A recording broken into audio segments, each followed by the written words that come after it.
All right, we're going to be talking about players that are in better situations now and skyrocketing up rankings. Also, some guys that had great weeks, but honestly, don't overreact. Maybe they're sell-high candidates. Now, I want to be very brief with our first three players. I'm going to throw them all in the same bucket. These are going to be talented wide receivers that had slumps, but now just broke out. Now just blew up. In reality, nothing's different with CeeDee Lamb. Yes, CeeDee Lamb was phenomenal. 158 receiving yards. 12 receptions, 2 receiving touchdowns. Is CeeDee Lamb any different of a player than he was 2 weeks ago? No, it's the same exact guy, ladies and gentlemen. It's the same exact player, the same exact situation. This is just natural wide receiver volatility. Yes, you will occasionally have a slump where a wide receiver goes out there. He only gives you 4 receptions of 49 receiving yards. He only gives you 4 receptions, 53 receiving yards. There are a couple of weeks where he's only at 9, 10 fantasy points. You don't overreact. If he's young, has the talent profile, and is in a good offense, he is going to be just fine. The same thing we were saying with Jalen Waddle. Jalen Waddle was the wide receiver a lot of people were worried about. And what was Waddle? A young, talented, proven wide receiver that was in a slump, that was in a good offense, and would be just fine. He goes out there, he has 12 targets, 7 receptions, 121 receiving yards, and the receiving touchdown. The best game of his season so far. I expect very good games going forward. And then the same thing with Devonta Smith. Smith had been a buy low candidate for us for weeks now. Yes, there were weeks where he was going out there. He had 1 reception for 6 receiving yards. There were weeks where he had 5 receptions for 44 receiving yards, and people were panicking that he was only scoring 9 to 10 fantasy points. He was a young wide receiver that had the talent, proven talent, that is, not speculation, in a good offense. Natural wide receiver volatility, some down weeks, but then you're going to get a spike. He comes out pretty much under receiving yards, the 7 receptions and the receiving touchdown. All of these guys are young, talented receivers in great offenses. There were never any reasons to go out there and panic on these players. And please do not go and just devalue the next guy like this, which looks to be Chris Olave, who we'll talk about in our buy low video later in the week. So just make sure you're subscribed. Now, going over to another wide receiver, I don't want to be looking at Deontay Johnson. Now, with Deontay Johnson, very interesting case in that right now we just simply do not know what the situation is going to be with Kenny Pickett versus Mitchell Trubisky. If Kenny Pickett is going to miss a considerable amount of time, and it will be the Trubisky show, then I don't think you have much hope in this offense for anybody. We already know the running backs aren't good. We already know that you aren't getting anything from those guys. Now, if you're going to go over and look at what we have with Kenny Pickett, there would be some hope. Kenny Pickett can be an okay quarterback at the NFL level, I still want to believe. And Deontay Johnson did just come out here and he dominated targets. He had 14 targets this week, 85 receiving yards, and 8 receptions. And with Deontay, looks, I don't want to say locked and loaded as the wide receiver 1 in this offense, but he's definitely right alongside George Pickens, right? This isn't a wide receiver 1, wide receiver 2 type situation. This is a wide receiver 1A, wide receiver 1B. I don't know who it's going to be going forward. I'm probably going to be ranking both Deontay Johnson and George Pickens as low in wide receiver 2s if we have a healthy Kenny Pickett. And if we have an injured Kenny Pickett and instead going to be working with Mitchell Trubisky, then at that point, I would rank both wide receivers as high in wide receiver 3s. But regardless, these guys are neck and neck. It's not like Pickens is by far and away the wide receiver 1 here. Just had to be a little bit patient for Deontay Johnson to get fully healthy. Now, I need to take my L where we deserve it. DeAndre Hopkins was a wide receiver that back a few weeks ago, we were saying to sell high. After the Indy game, 140 receiving yards off of 11 targets. We are sitting here going, okay, you're eventually going to get Treylon Burks back in. Ryan Tannehill's not any good. This is one of the worst offenses in the NFL. This is a year 10 wide receiver. Sell, sell, sell, sell. I thought I was very smart after the Baltimore game where he had 1 reception for 20 receiving yards. But now DeAndre Hopkins coming off a game where he saw 3 receiving touchdowns and 128 receiving yards. Now, the ultimate question is, where do we rank DeAndre Hopkins going forward? Because now we have Will Levis in at quarterback. I've already explained to y'all a million times, I'm a Will Levis fan for personal reasons. I don't know if he's going to be any good, but I'm rooting for the guy. But nonetheless, Will Levis in his first game went out there and had more passing touchdowns than Ryan Tannehill's had all season. I believe that Will Levis will be the starting quarterback for the Tennessee Titans going forward. And this can't be a bad thing for DeAndre Hopkins based off the play that we had from Ryan Tannehill earlier in this season. But ultimately, DeAndre Hopkins still only had 4 receptions this week, right?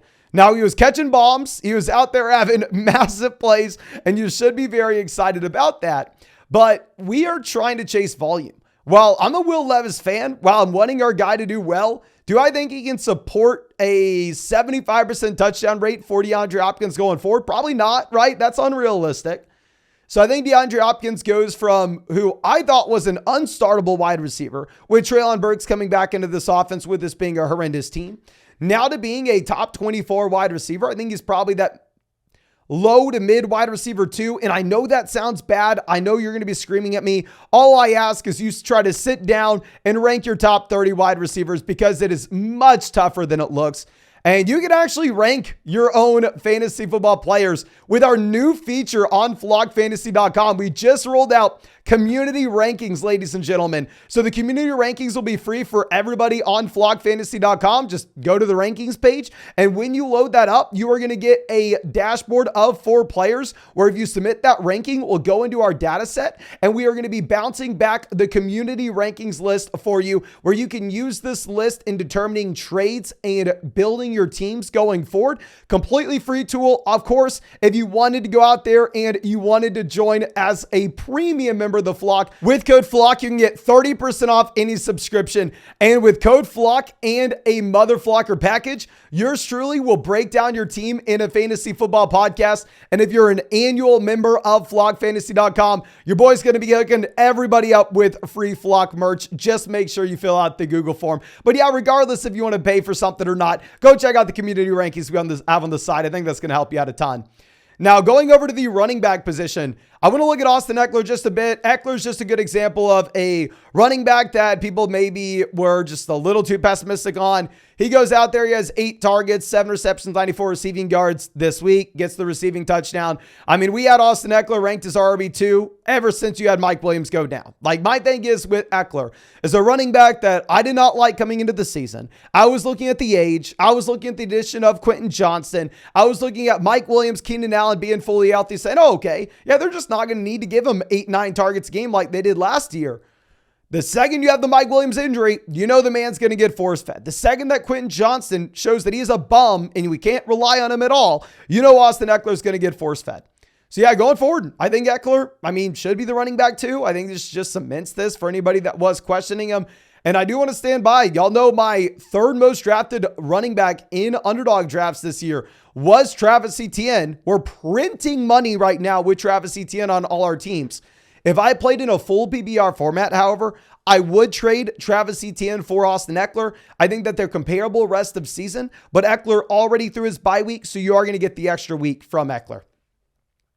Now, going over to Javante Williams, this is another player similar to DeAndre Hopkins I need to take an L on. I was saying Javante Williams, not startable this week. I was looking at him going, oh, okay, well, ultimately, he's in a 3-man running back by committee in one of the worst offenses in the NFL. He's only seeing about 40% of his snaps on a week-to-week perspective. No, thank you. Not interested. Well, no, that's changed, ladies and gentlemen. Well, through the first 7 weeks, yeah, Javante Williams averaged 40% of these snaps in this Denver Broncos backfield. This week, he goes out there, he plays 45 snaps in comparison to Samaje Perine at 17, in comparison to Jaleel only at 8.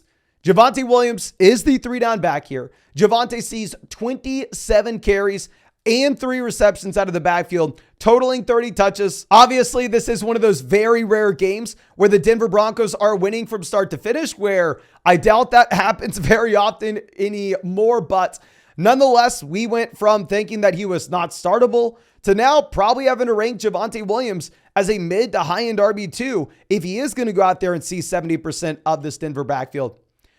Now, going over to Gus Edwards, I don't know what exactly we should be looking at here because really the workload has not changed much. You're looking at Gus Edwards with 19 carries this week, which is a season high, but ultimately, the prior 2 weeks, he was averaging 15 carries per game. That's not super, super different. With Gus Edwards, it's not like all of a sudden he's a massive receiver here. He still only has 7 targets in this backfield. So ultimately, I would say that Edwards, while he does have the 3 rushing touchdowns, and while you should be pumped about him if you have him in an underdog draft or if you started him this past week. Going forward, in a full BBR format, Gus Edwards is still probably just going to be a borderline low-end RB2 for me. I mean, I hate to say it, but just the issue is he's not really catching the ball, right? So if you're not going to catch the ball, naturally, you are going to have that cap ceiling in a full PPR league. Non-PPR, I think you'd be a little bit more excited about Gus Edwards and bump him up even higher. Obviously, Keaton Mitchell is just absolutely nothing at this point for anybody holding out hope on Mitchell. And then with Justice Hill, I mean, he does have a role, but really not getting anything on first and second downs. More so, Justice Hill is just the third down back here where Gus Edwards is that first and second down option. Now, I want to just talk about Joe Burrow here. Obviously, this will have lingering effects into the entire Cincinnati Bengals offense. And the Bengals haven't been great this year, but a lot of that has to fall on the shoulder of Joe Burrow where, I mean, if Burrow were to be fully healthy, you can assume, oh, okay, yeah, this is a very comfortable, this is a very nice spot to go through and start every Bengal. But earlier in the year, you had Joe Burrow, week 1, 82 passing yards, 222 passing yards, 259, 165, 185. You had some complete stinkers for Burrow. I mean, before this past week, you had Joe Burrow with only 7 passing touchdowns to 4 interceptions. Burrow was one of the worst quarterbacks in the NFL at the beginning of the season. It was clearly just based off the injury. He was not mobile in the slightest, and you can see this with their rushing production. And why I want to believe that Burrow is now actually healthy is not just the fact that he looked good against the 49ers. Clearly, I don't want to say they boat raced them, but I mean, the score was a little bit wider than the actual game would indicate, but nonetheless, he handles the 49ers. It's really the rushing production, because if you look at what we had at the beginning portion of the season, -1 rushing yard, 5 rushing yards, -2 rushing yards, 1 rushing yard, 7 rushing yards, 4 rushing yards. And this past week, a season high 6 carries and a season high 43 rushing yards. So Joe Burrow goes from being a quarterback that was very immobile, that was clearly not effectively pushing the ball down the field, to now, once again, being one of the better quarterbacks in the NFL. I mean, hopefully, eventually, a top 3 to 5 quarterback in the NFL, where we are starting Chase, we are starting Higgins with absolute confidence, we are starting Mixon with absolute confidence. The only guy we're not there yet completely will be T. Higgins, who just simply did not play all the snaps this past week and doesn't look fully healthy himself. Now, I do want to go over to George Kittle. Now, y'all know with George Kittle, this was a buy low player for us earlier in the season when he was doing absolutely nothing. And then once we had the spike weeks from George Kittle, we were saying, okay, well, now, honestly, maybe you want to flip over and look to sell high, because with Kittle, this is going to be a player that does nothing, and then dominates. Then does nothing, and then dominates. Well, George Kittle has had a couple of those dominating performances where a few weeks back, he gives you the 3 receiving touchdowns. 2 weeks ago, he goes out there and gets you 78 receiving yards. And this week, 149 receiving yards. And you should be freaking pumped with your 11 targets and 9 receptions. Now, I'm going to go back to what we were talking about on the sell high video that we had last week, though. And that if you look at George Kittle, a big reason why I think that we should actually be moving him from that buy low candidate to a sell high candidate now is I think a lot of this production as of late comes just with the fact that you've had no Deebo Samuel in this offense. Now, I don't want to sit here and act like Deebo Samuel is the best wide receiver ever, or he's easily the wide receiver 1 in San Fran. I'm not going to tell you that. All I'm going to point out is that there is a very clear split for George Kittle with and without Deebo Samuel. Where if we look at the 6 games that George Kittle has played without Deebo Samuel over the past 3 years, George Kittle has averaged 22 fantasy points per game. He would be on pace for 1,500 receiving yards in a season if he played with no Deebo Samuel. However, in the games with Deebo Samuel, this gets cut in half, where he's down at 11 fantasy points per game, where he's down at a pace of 813 receiving yards on the course of the entire season. So as we get Deebo back in, I do think that you should expect Kittle to fall back down to earth. I think the real question is, where do we rank Kittle in comparison to Evan Ingram, who's getting consistent target volume in Jacksonville? Where do we rank him compared to TJ Hawkinson, someone that I would have easily rather preferred before the injury to Kirk Cousins? And also, where do we rank him now to Dalton Kincaid? I think that all these tight ends may be in a similar tier. Kittle could very easily be at the top of the tier, sitting at tight end 4, sitting at tight end 5. But I think Kincaid's in here as well. And with Kincaid, I'm not going to say to sell him high. in that this is a tight end that's stepping into the perfect situation. I mean, typically rookie tight ends don't produce, but typically they're not the slot wide receiver for the Buffalo Bills pretty much. Dalton Kincaid over the past 2 weeks with the Dawson Knox injury has had 15 targets, has had 140 receiving yards, and has given you the receiving touchdown as well. This is someone we can assume that the touchdown rate is naturally significantly higher than the league average based off the offense he's playing in and based off how many trips there will be to the red zone. Yeah, I think Keke now falls in as the tight end 6, the tight end 5, the tight end 7 rest of season, and you should be very, very excited about him. But I think that's all we have for you. If you enjoyed this video, please go down there, drop a like on it, subscribe to the channel if you play fantasy football. And if you wanted to go check out those community rankings on flockfantasy.com, they're free. They're live right now. Just go to flockfantasy.com. You can find the link in the comment section, the link in the description. And also, if you wanted to check out my rankings there, those would be behind the paywall. But if you sign up with code FLOCK, you're going to get 30% off any subscription. Plus, with the Mother Flocker tier, yours truly will break down your fantasy football team in a podcast. And with any annual package, you're also going to be getting a free piece of Flock merch. So make sure you take advantage of that. But thank you again, ladies and gentlemen. I really do appreciate you. Really hope you have a great day and really hope we get to see you out in the live stream later tonight.